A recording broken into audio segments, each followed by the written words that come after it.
Second here if I'm recording. Can't tell. Here it is down here. Screen sharing. I'm recording apparently. Looks like everything's working. And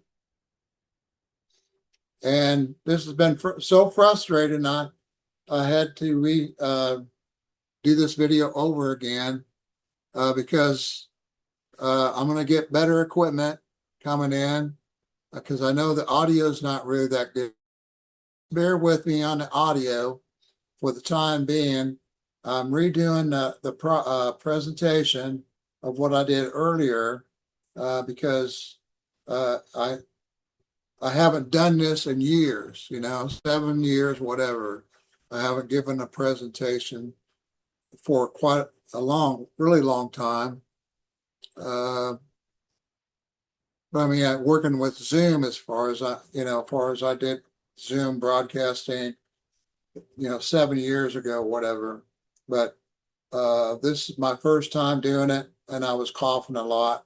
So I decided to redo my presentation. Anyway, I want to introduce myself. My name is Jonathan Ledeen.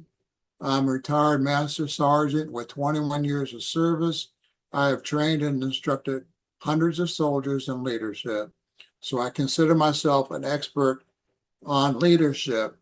That doesn't mean that I'm fallible. I mean, don't make mistakes, okay?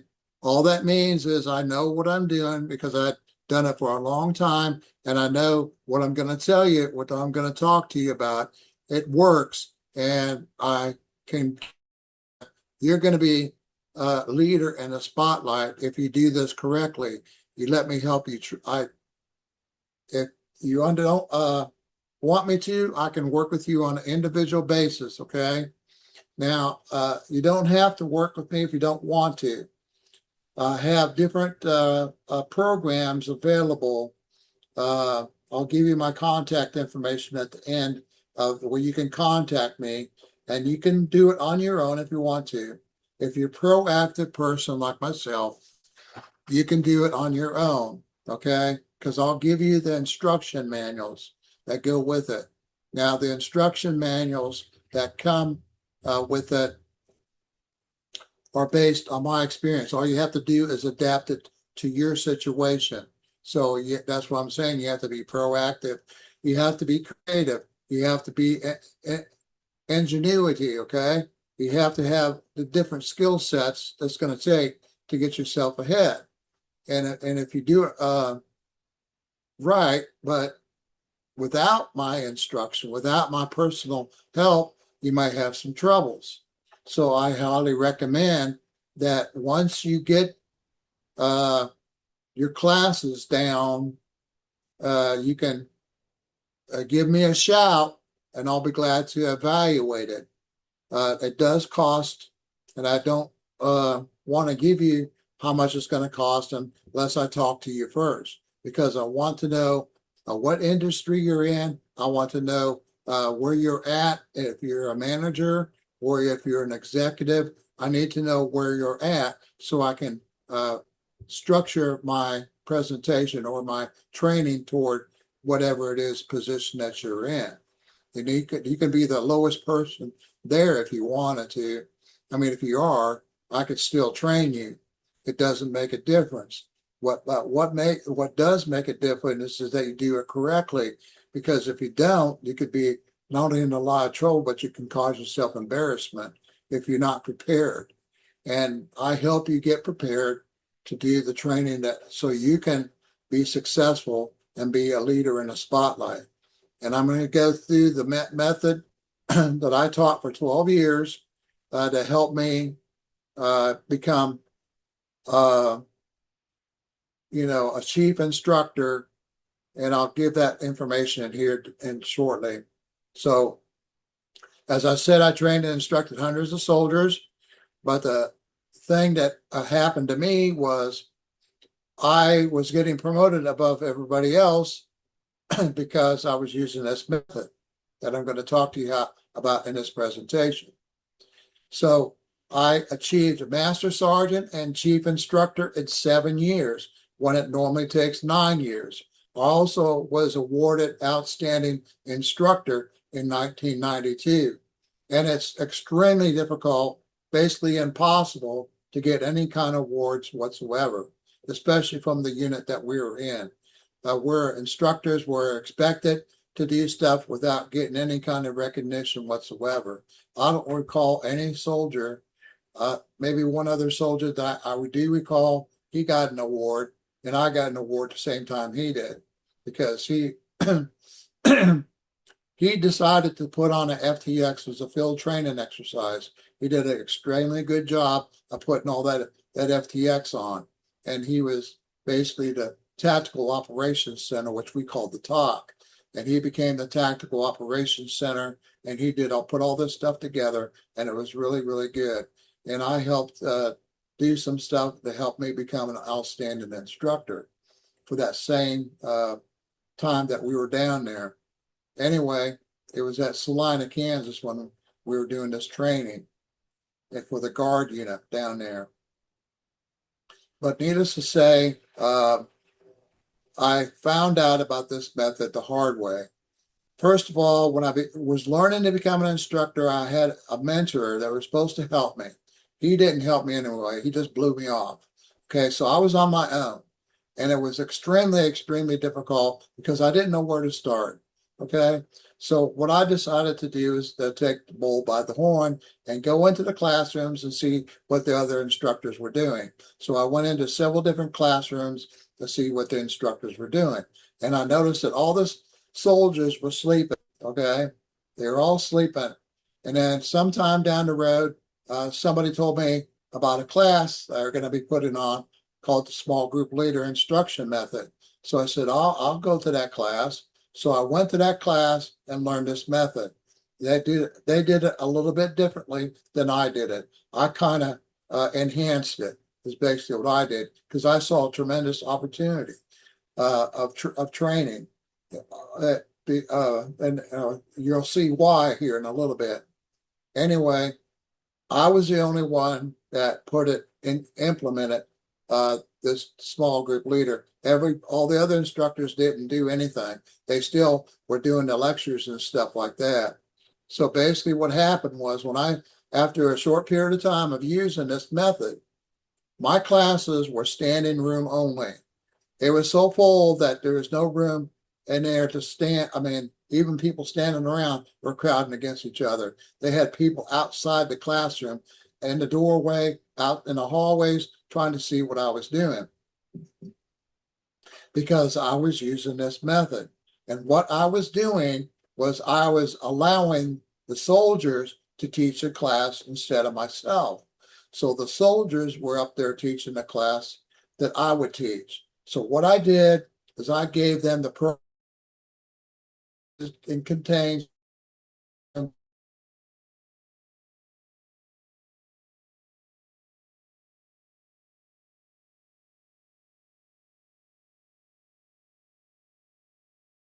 has everything in there, that all the talking, the teaching methods, everything is in there. Okay, that's all done through the Sergeant Major's Academy. They put all this stuff together.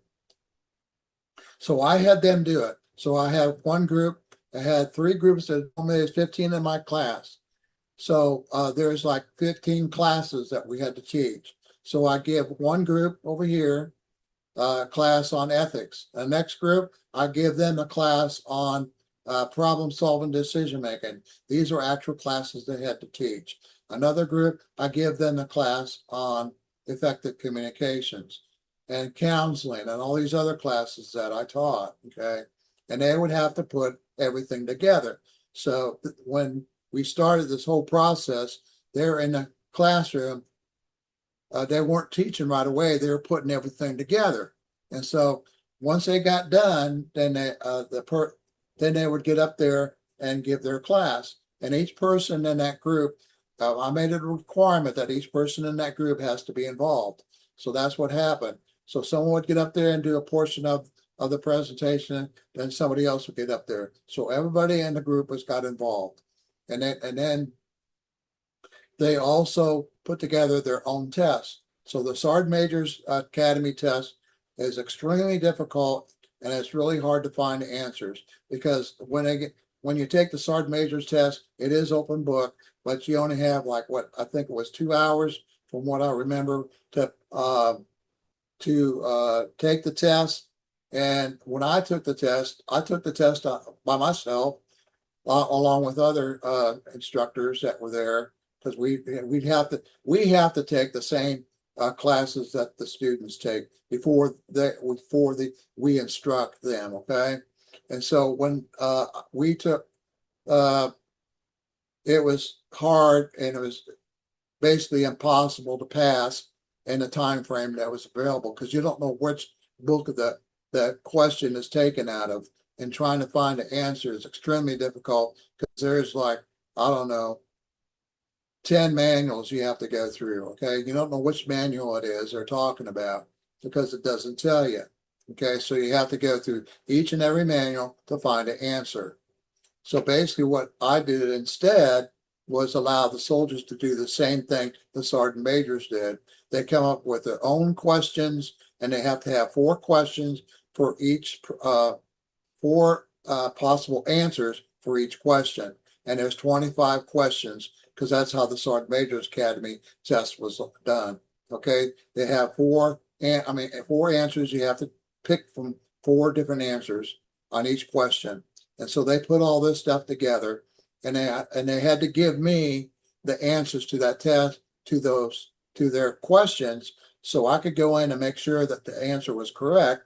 And I'd have to go through the manual. They'd have to tell me the manual that was in, where they found the answer and everything. So this group over here that said do ethics. So they know all the answers, okay? But they don't know the answers to all the other groups, okay? So when they put all this stuff together, the only questions that they knew for certain were the questions that they put in the test, okay? So the ethics group knew all the questions on the ethics. The problem solving knew all the problems, but you'd have to take the whole test. So they had a chance. And what I found out when I did this was the test was harder than the Sergeant Major's Academy. Because when I looked at their test, every single one of those answers were really close. They made them extremely difficult answers. So they knew what the answer was by verbatim out of the book. And so they put other questions in there that were close to it, but they were wrong. So it was extremely, extremely difficult because I took the test myself and I had a hard time finding answers. But needless to say, they put it together and it was a tremendous opportunity for them to get involved. Okay. And that's what I'm trying to suggest you do, because you put people in the challenge situation 100% of the time, unless you have some total idiots there. And I don't want to say idiots, but there are some people out there that are slow learners. Doesn't mean they don't know anything, but if you challenge them, you will see some unbelievable results. I've seen people, soldiers, I should say, that were shy, and they were no longer shy after they started using this method. I had another soldier that had a stuttering problem, and I devised a way to help him with his stuttering, and it worked. Didn't get rid of his stuttering, but it helped. Okay. So we were trying to think of different ways to help this person because he was helping everybody on the test and everything. He's a pretty smart guy.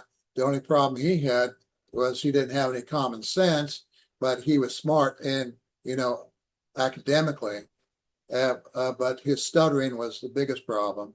And we all pitched in together to help him because he was helping all the other students pass their tests and everything. He got, because he was helping everybody else, he didn't take care of himself. And so when it came time to take his test, I think he failed 1 test.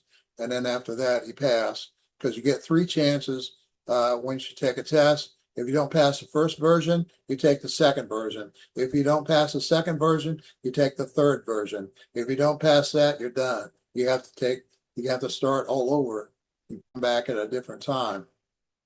So that's the way the academy is all set up.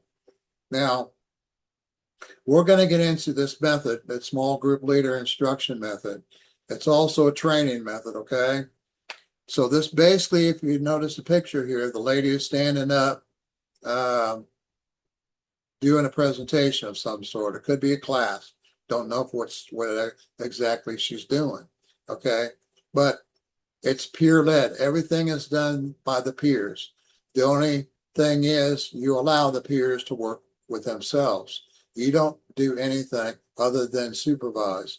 Okay, so it's basically, you're in a supervisory position as, putting this class together. That doesn't that doesn't mean that you can't get up and give a class. Okay, you basically would become the administrator if you want to. You can get involved as well, but you're teaching them how to do these classes because I'm going to train you how to do it. You can use this, and you don't need my help if you don't want it. But I highly recommend you do use my help because you don't want to fall flat on your face and go up there if you don't have any experience in doing it, unless you're proactive like I am, and take the bull by the horn and put together a proposal, because you're going to have to go through a lot of preparation and planning just to put the course together, because you're going to have several different classes besides just one. You can't just have one class. You got to do several classes, of how many people, 6, 7, 8, maybe, like I did. I had at least 12 to 15 classes I had to instruct. Okay. So you're going to have to do that if you did this on your own. So if you can take this information that I'm giving you today and put together your own classes. However, I would highly recommend you at least contact me to make sure we go through it and I evaluate it to make sure you're not going to fall flat on your face. I do charge money for that, but I don't want to get into how much I'm going to charge you until I talk to you, because I don't know where you're at in your job or your situation if you're a teacher, because you can use this in almost any industry. You can use it in the work environment. You can use it in the schools, which I highly recommend you use it in the schools. You can go all the way down. If you're ingenious enough, you can go all the way down to 8 years old or 9 years old. You're 10 years old, okay? Maybe 10 years old. You could scale it down that far, okay? You got to be creative. That's all. All right. So you can put this into their level if you're a creative person. Okay.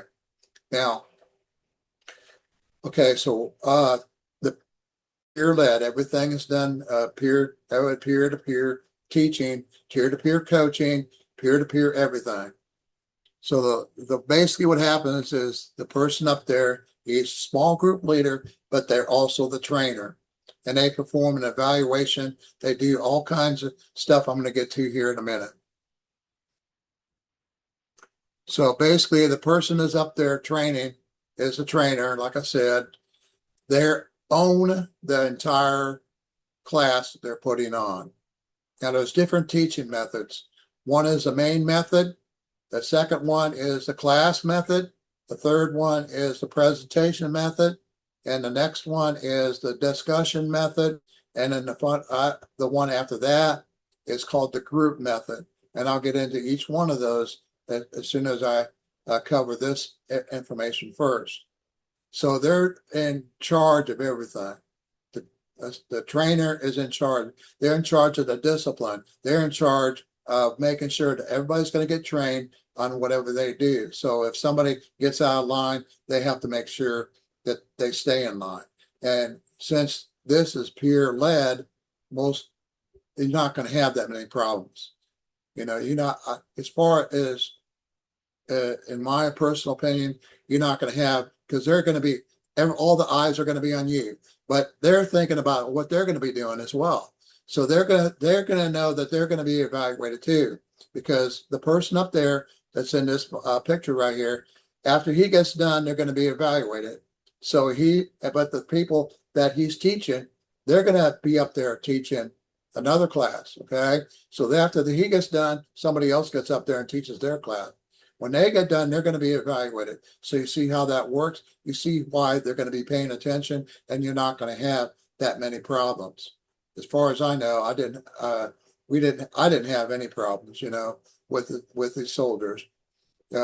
And there's a lot of reasons behind that besides, just their confidence and everything. And the cognitive functions are going through the roof. Their confidence is going through the roof. Their motivation is going through the roof. You wouldn't believe the transformation that takes place when you start using this method. So each participant prepares and does all the preparation and planning. They do all the lesson plan, the program of instruction. We call it the program of instruction. Most people call it a lesson plan. They put all the narrative together. They put all the what's going next, and I'll get into that here in a minute. So they're the owners of their class. That puts them in a leadership position. So they got leadership practice going on.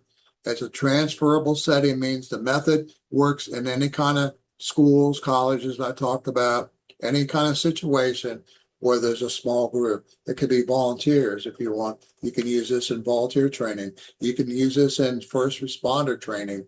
And pretty much any situation that is out there, you can use this method. So it's centric by design, motivates initiative and emphasis on leadership of make everybody in the group becomes a leader. And that is nothing on the planet that's going to top it. Nothing out there, period. Guarantee it. There's nothing that's going to top this method at all. And I'd put money on that.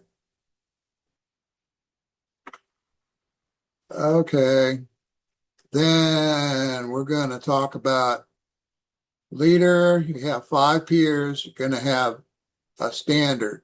We're going to talk about that. So we got to talk about the group size first. The group size is 4 to 6 students. Okay.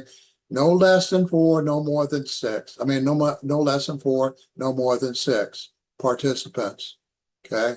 The trainer's role is, like I said, they're going to be putting everything together, the planning, the preparation of the class that they're putting on. Remember, you got different teaching levels. You got the main method, you got the class method, you got the preparation, you got the discussion method, and then you got the group method. Okay, but what we're talking about here is the main method. The main method includes putting together 5 standards. Now, the standards in the Army come from a book called the Book of Common Tasks. Now, when you develop your own standards, they're going to be industry standards based on whatever kind of job that you have. Like if I was when I was a machinist, we had the standards that we had something like I did the lathe, I did the mill, I did the saw, I did the drills and everything. So I did a lot of these different areas, but there's different things you have to go through, and they call them standards. You have to do this first, this second, and you get graded on each one of those standards. So that's where the standards come in. They're basically performance measures where you either pass or you fail. There's no in between. You either pass or you fail. Now, the issue in the Army is that if you miss even one of those standards, you have to retake the entire task. But when we do it, we don't have time to retest them. Okay, so everybody's going to pass no matter what. Okay, if they miss one standard, for example, we're going to teach them. We're going to make sure they pass later, not during the time that we're doing our training. So it's we're going to spend a little bit of time away from the training to make sure that they know how to do it. So it's not going to be done immediately. It's going to be done later on if they fail. And all the time that I was doing that for 12 years, nobody failed. Okay. So then they're going to demonstrate those 5 standards, how to do each one of those standards. You got to do this first. You can demonstrate how to do that. Second, third, fourth, fifth. Okay, they're going to demonstrate each one of those how to do it by hand.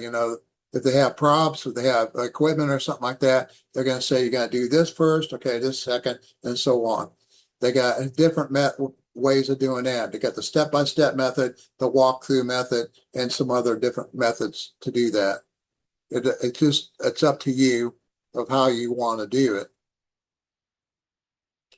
So then after they get through the demonstration, they're going to practice those standards. So you're going to be, after you demonstrate it, show them how to do it and everything, now they're going to practice it. So they're going to actually get their hands on the equipment. If you have equipment, they're going to get their hands on the equipment. So one person gets up there and practices what you just got through demonstrating. And then the next person, and so everybody gets a chance to do a practice, and they do it for like 20, 25 minutes. And so you got to make sure that everybody's doing it correctly. So the person is also there, the trainer is also there to do on-the-spot corrections. If they notice that somebody is not doing something right, to say, no, you need to do it this way. So they do it over again, and they keep doing that. And so make sure everybody knows how to do it. So the practice session is really important. Then after you get done with that, then you do the evaluation. Okay, so the trainer evaluates their peers on those 5 standards. Okay. Now, remember I told you about the retest rule. Okay, so don't forget about that. So you make that clear that everybody says that. I know it's repetitive, but everybody says that when they do their class. You say every trainer's got to say the same thing. If you even miss one of these standards, you got to retake the entire task. I know it's repetitive and it's maybe irrelevant, but you have to say it. Okay. And then after that is done, the trainer gets evaluated. So the trainer evaluates the peers evaluate the trainer. So it's a dual outcome. And then see what happens after that. Oh, we're going into the 360-degree training outline. So basically, the step 1, a trainer does all the preparation and planning for their class. They're getting everything together, like I told you about. They're doing all the narrative, they're doing the program of instruction, the lesson plan, whatever you want to call it. Okay, that's step one. Step 2, they're showing a demonstration of the 5 standards. Okay, step 3 is they do the practice session, okay? And they're doing the 5 standards in it as well. Then they do step 4 is evaluation time, where they're evaluated and they either pass or fail, and that's it. There's no way in between. And then number 5, the students evaluate, or the peers evaluate the trainer. Then after that, it rotates. After that person's class is done, they rotate, and then the next person gives their class and does the same thing over again. Everybody goes back to the same circle every again, and they do it all over again with a different class. I want to emphasize there's a different class now. Okay, so after everybody has done their classes, everybody is done and completed and passed and everything else, everybody's rotated and everybody's done. There's a 7th thing that happens, and I didn't put that in there, is this part right here. Is they finish up with a group after action review. So everybody sits down and talks about what happened during the training. Did we accomplish what we were supposed to accomplish? Did every trainer do what they're supposed to do? Did something go wrong here? Do we need new props? Do we need new equipment? We take corrective actions, or you notice something that happened that could have caused a safety issue. So you're going to take corrective actions. So those are the kind of things that happens in the after action review.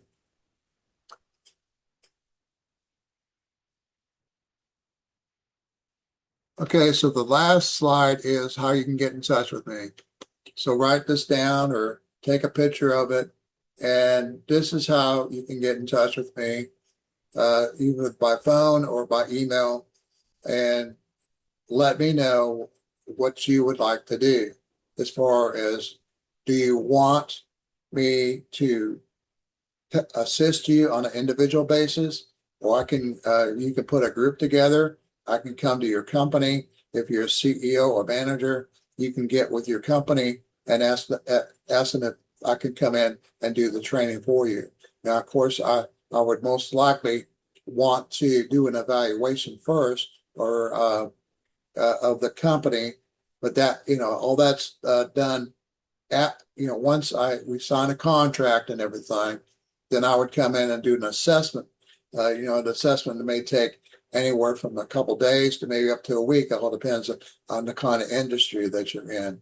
So I would do an assessment of what needs to be done where, because I've been in almost any kind of industry that, not any kind, but I've been in a lot of industries. I've been in manufacturing, I've been a machinist, I've been in production, and I've been in, working with in warehouse and fork truck drivers and stuff like that. And so there's a lot of industries I've been in, and plus just my personal experience of being in all these different industries that gives me abilities to help you bring your company level retention rates higher and higher.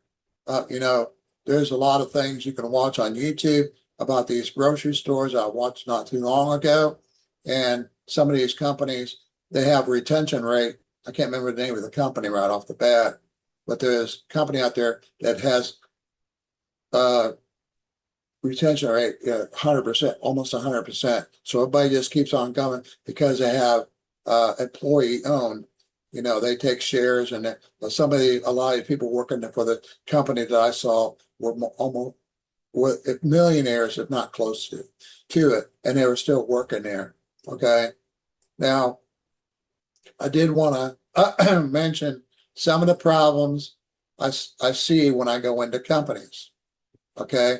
And this is what I tell anybody that works with me, that it's just incredible the amount of stupidity that's out there in these companies. They don't put everybody through the training. Some of these companies do training, but they don't do it correctly. They just haphazardly do the training, to do the onboarding and stuff like that. Most of these people are qualified. Like, I've been through a lot of companies that do their onboarding, and I've been in onboarding, actually working for a company. I was a security officer, and I'd have to go through onboarding for the employees, and it was like a week long, and we'd go through all these classes all day long. We'd be in classes all day long. I think it was for a week or so, maybe 5 days. I can't remember. Anyway, we go through all these classes and everything just like the employee did. Okay, so even though we weren't not employees, we were the security for the company, but we were required to go through these classes, the onboarding type thing. And so most of the time, the onboarding people are qualified to be there. They're trainers, professional trainers, and those type of things. The difference between this method and any other method that is out there is it's peer structured. So basically, how that would work is you find classes. You have to do another research and be proactive and try to find classes that will work. Classes that could work are like CPR, workplace violence, safety issues, chemical spills. The sky is the limit. If your company is not doing it already, come up with a class. Hey, I think we need to have a class on this, and I'll put it all together. And so that's where I would come in, and I would work with you on an individual basis to help you put your class together, and you teach it to a small group. You don't want to teach it to a large group. Okay. You want to teach it to a small group because you're going to have to establish standards. Now, if you just want to do a presentation and not have any evaluation or anything like that, that's fine. But I need to get into the other teaching methods. Okay, now we already did the main method here. Then you got the class method. The class method, there's no demonstration and there's no practice. But however, there is an evaluation done on the trainer. There's no evaluation done on the peers, okay? There's no demonstration, there's no practice, there's no evaluation done on the peers. However, there is an evaluation done on the trainer. And during the class, when you're given a class, it could be on any subject that you want to do, as long as it's either work related or something related to whatever it is that you need, that you think needs to be done. In a classroom setting, it could be anything, in history, anything that you want to do a class on. Okay, but you're giving it to your peers, not to the students. Okay. Now, in a classroom setting, you can have the students use the small group method and do it that way. And I have, when I did my research for my book, I saw a lot of schools that are using groups, but they don't use them in a small group leader situation. They use them as collectively. In other words, everybody gets involved in doing a project of some sort. They're not doing the leadership stuff like here. I couldn't find any anyway. There might be some out there, but I could not find any.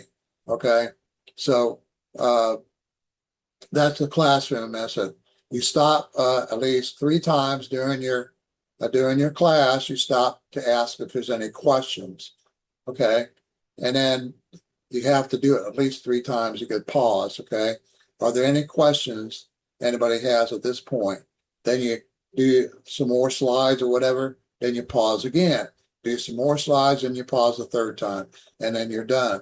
Okay, then after you're done, you have an evaluation on you as a trainer. How did I do? And you can have an oral evaluation if you want to do that, or you can have just an anonymous evaluation where everybody evaluates you, but don't put their name on the evaluation form. And so you come up with your own questions that you want to have answered. How did I do? Did I, type of thing. Now, obviously you're going to be in a situation where you're not used to being up in front of people, but I can guarantee it's going to change because your mentality, you're going to see a big difference in the mentality and the cognitive functions of people that never have given a presentation.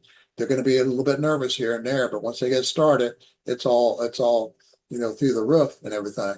I've seen it happen for the 12 years. It happened to every soldiers that didn't think that they were confident found out they were confident. Shy people became confident. They just came out of their shell, type of thing. You're going to see that happen. Okay, I guarantee you. All right, and the next teaching method is the presentation method. The only difference between the presentation and the class method is during the presentation method, you don't pause and ask for any, are there any questions? You do the entire presentation, which lasts 45 minutes to an hour, and then ask for any questions after that. Okay, that's the only difference. The only difference is, and presentations are probably the most popular one because they're just doing a presentation. Now, during your presentation, you're obviously going to have slides, you're going to have handouts, and you're probably going to have maybe a short video. And the videos can't last any longer than a minute. So you want to make sure when you have a video that it can't last longer than a minute, because that takes up all your instruction time.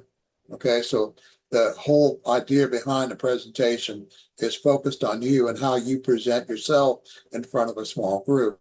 Then the next person gets up and does their presentation. Now you can choose whatever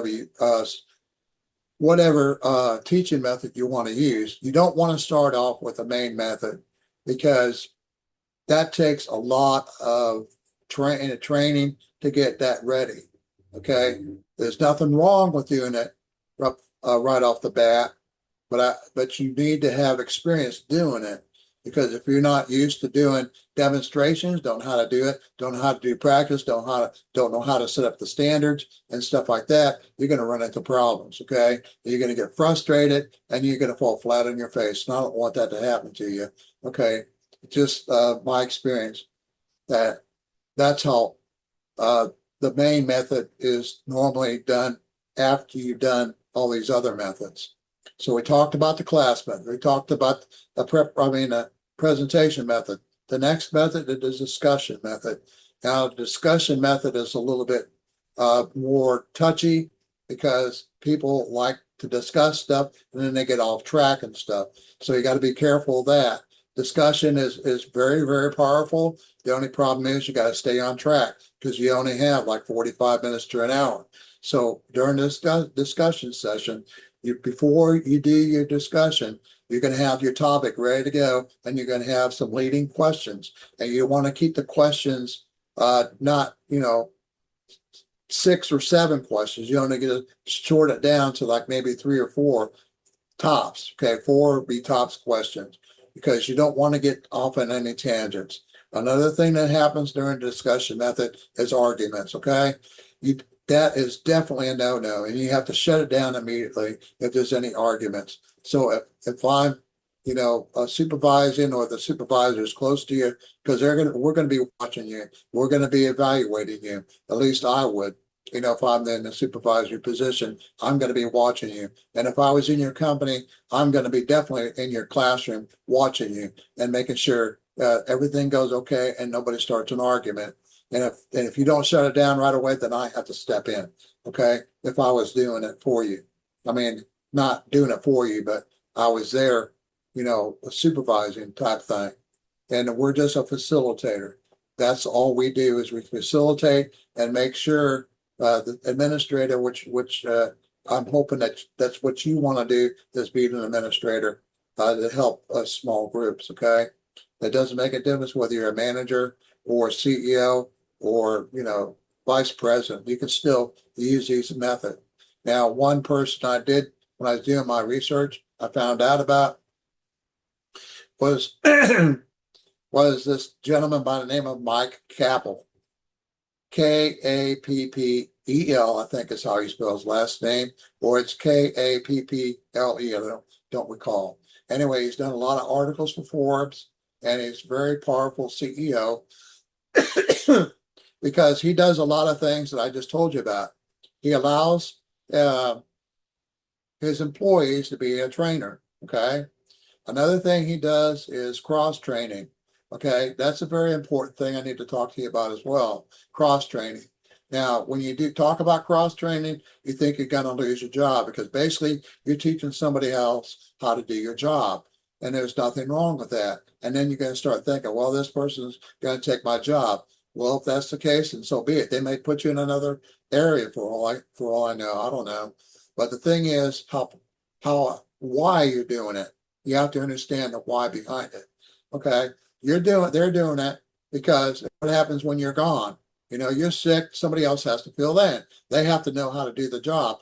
If they don't know how to do the job, then you're going to have problems. Okay. If they don't know how to do your job, which is very specific now, a lot of times I go into a lot of companies and I notice that it's just tedious work. You don't need a whole lot of training to do, putting stuff here, taking it here and putting it there, some of this tedious type of work.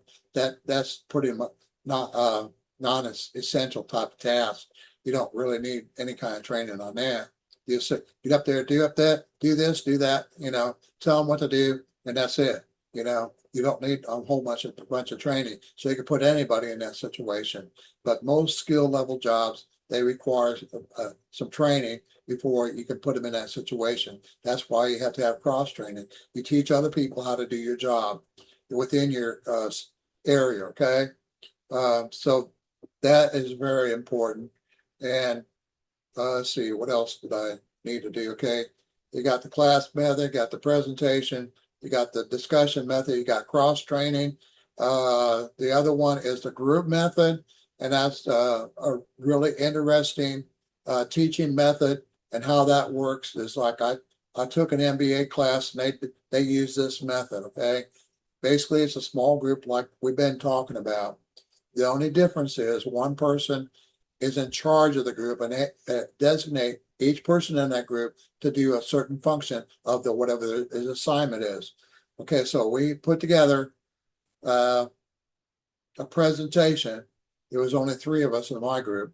Put together a presentation of insurance. Okay, how are we going to solve the insurance problem in America, and we decided on putting together a universal policy that would be corporations would pay for the corporation made a certain amount of money, then they would pay for, like in Germany and some of these other countries, they pay for everybody's health care. Okay. Of course, the taxes are extremely high, but they pay for everything. The health care of anybody going to a hospital, like Danny Thomas, he's got the Children's Mercy Hospital.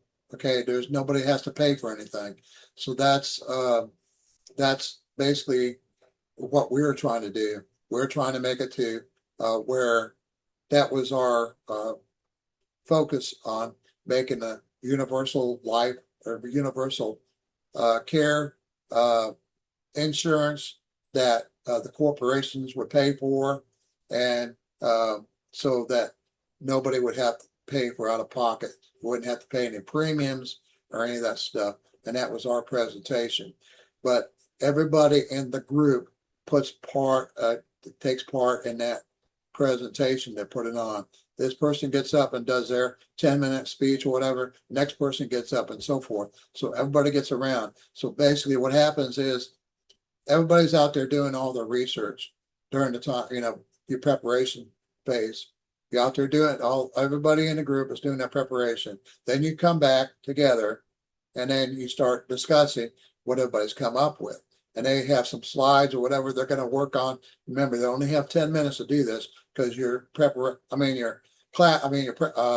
group presentation only lasts like an hour. You only have an hour tops, okay? You don't want to go past an hour, whatever you're going to be doing, okay? Whether it be a classroom method or a presentation, you never go past an hour. It's going to be between 45 minutes to an hour, okay? So in the group method, remember how that works? We got everybody in the classroom. Everybody in the group is doing something.